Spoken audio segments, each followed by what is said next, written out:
Hi, it's Mimi at Giggly Guppy. I'm going to be reading three more stories from the book Unlikely Friendships by Jennifer S. Holland. We are getting close to the end of the book. The stories we're going to be reading today, this is all that's left. We've read all of these so far. So the first story took place in China in 2009, and it's called The Red Pandas and the Mothering Mutt. And this picture is too precious. That beautiful dog, that beautiful mama dog. Oh my gosh, those fuzzy ears, that face, that smile. Oh my gosh, I love her, I love her, I love her. They're extremely precious, these tiny red pandas, and not just because of their high cuteness factor. In the wild, hunting and habitat loss threaten the species with extinction, and the animal is protected by law. So the success story of these two panda cubs in a Chinese zoo is sweet indeed.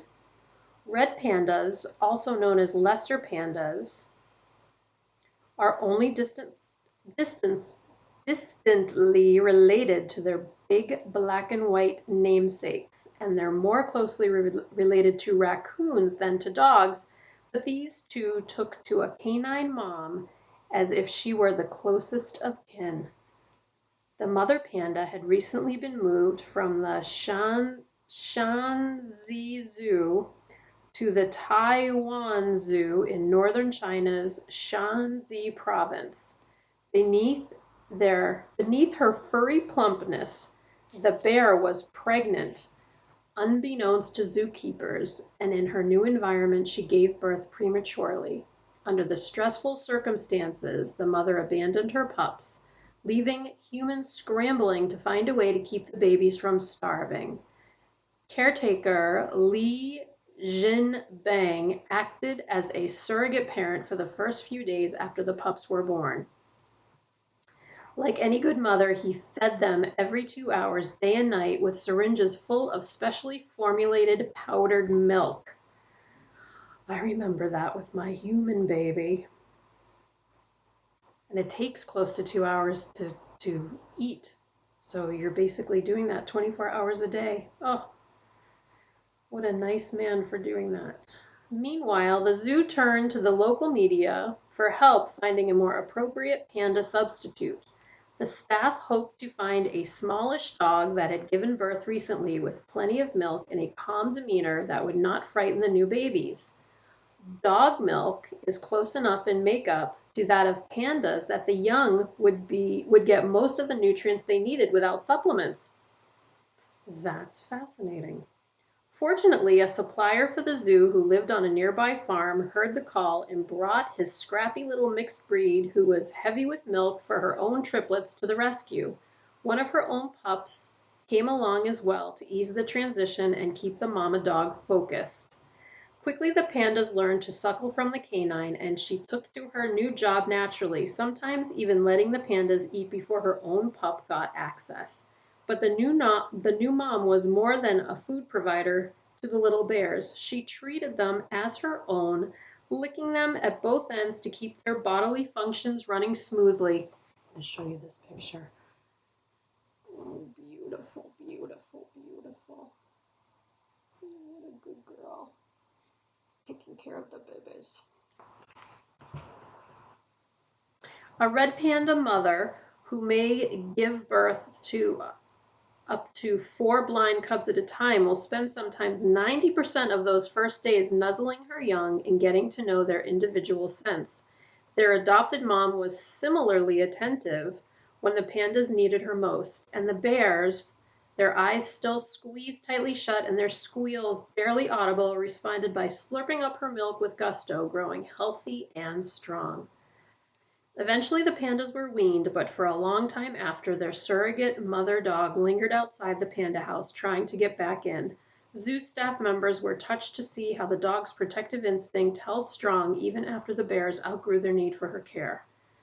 For a time, the dog and all of her offspring lived together at the zoo where visitors could marvel at the interspecies group. Once the bears could crawl, Lee walked the whole family and let them exercise for hours each day. The pups, both panda and dog, climbed and played like naughty boys, Lee says. Oh, I love it. One more look. So sweet. Skipping a not so happy story. We like happy. In 2009, in Maine, in the United States, the next story is titled The Rottweiler and the Wolf Pup. Oh my gosh. Can you just hear them? They look so happy, like they're having a good laugh together. Oh my gosh. The birth of the Wolf Pup was totally unexpected. Staff at the Kisma Preserve in Mount Desert, Maine, thought the young adult pair too young to breed, so they weren't watching for a pregnancy. But then, out came a pup, born to a mother not yet mature enough to understand her role as parent. There was no aggression, says the preserve's director, Heather Grierson, but she had no maternal instinct whatsoever. She just didn't know what to do with it. Staff members at the preserve were used to bringing work home with them. In this case, Heather decided to offer her house to rear the baby animal, a helpless bundle with eyes still tightly shut. Ulrich, the Rottweiler, was there to greet them when Heather arrived with her tiny charge. Right from the beginning, he took excessive interest, Heather says. I misinterpreted it at first, thinking he might get overly rough. Plus, he's huge and young and clumsy and might have hurt her by mistake, but he didn't. Instead, he was amazingly maternal. When the puppy whimpered, he wanted to clean her top to butt, normally the mother's job. Ulrich simply took over. If he could have nursed her, he would have. I can't wait to show you this picture. I'm going to show it to you now. Ah, sharing a stick.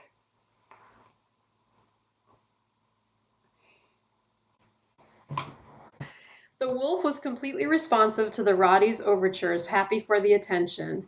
And after realizing Ulrich wasn't content unless the pup was within licking reach, Heather let them share a bed so they could cuddle. The still awkward pup tried to play with the big dog and even licked Ulrich's mouth and chewed his tongue to try to get him to regurgitate food as wolves do in the wild. He'd naturalize her with his paw. No, he wouldn't. He'd neutralize her with his paw if she got too excited, but Ulrich was so patient with her. The pup's wolf-like ways showed at mealtime as well. When it comes to food, wolves and well-fed domestic dogs are very different animals. Not so much in what they like to eat, but in the lengths to which they'll go to protect their lunch. Any self-respecting wolf challenged for her food will curl her lip and snarl, eyes wide and eyes wild and stance wide. The pup did the same, and Ulrich respected her space. Here was this 5-pound pup growling at this 120-pound dog, and he just back off and let her eat, says Heather. People think that if you raise a wolf in captivity, it'll be like a pet dog. That's not true. They are hardwired in different ways. That difference in temperament and behavior is one reason Heather wanted to make sure the wolf was exposed to her own species as soon as possible. So when the time was right, the pup was introduced to an old female wolf at the preserve named Morticia, who had been living alone for years. Happily, the two bonded from the start. The pup breathed new life into the old wolf, who became more active having a young animal around. She was soon regurgitating food for her and teaching her wolf mannerisms and behaviors, says Heather. More convinced than ever that the pup knew what she was, the preserve staff felt confident in plans to integrate her into one of their captive wolf packs when the day came that elderly Morticia would no longer be there for her young companion. As for Ulrich, whose breed is known for its herding and guarding instincts, He's now offered his parenting services to numerous animals at the facility, including tiger cubs, a baby gibbon, and even an injured leopard tortoise. He really is the peace, love, and happiness Rottweiler of the world, says Heather. He was just destined for this life. Love him. Oh, Rock. What a good boy. What a good dad. Beautiful picture. Two smiling pups. Wolf Pup, Dog Pup.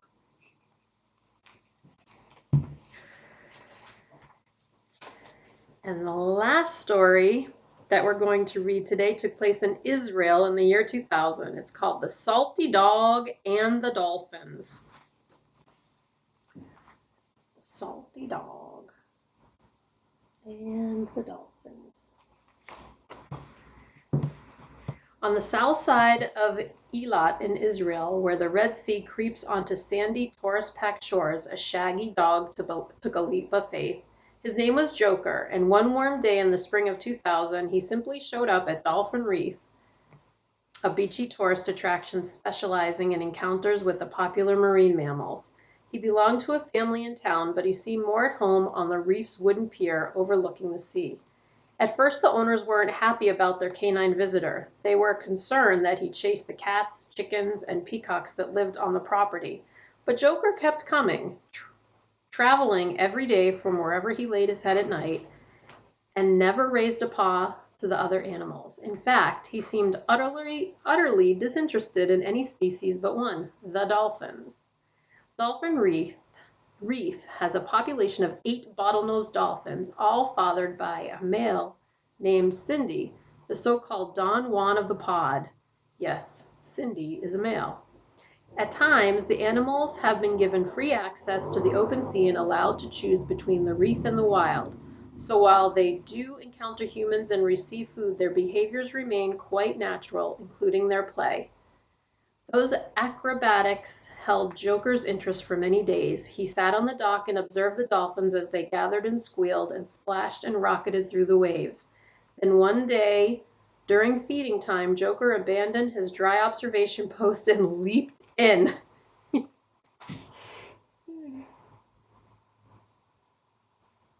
Swimming amongst the dolphins. The dolphins appeared to welcome the dog into their world, so after the first leap, his swims became routine. For a time, the reef staff tied Joker up during feedings to keep him from distracting the dolphins as they ate.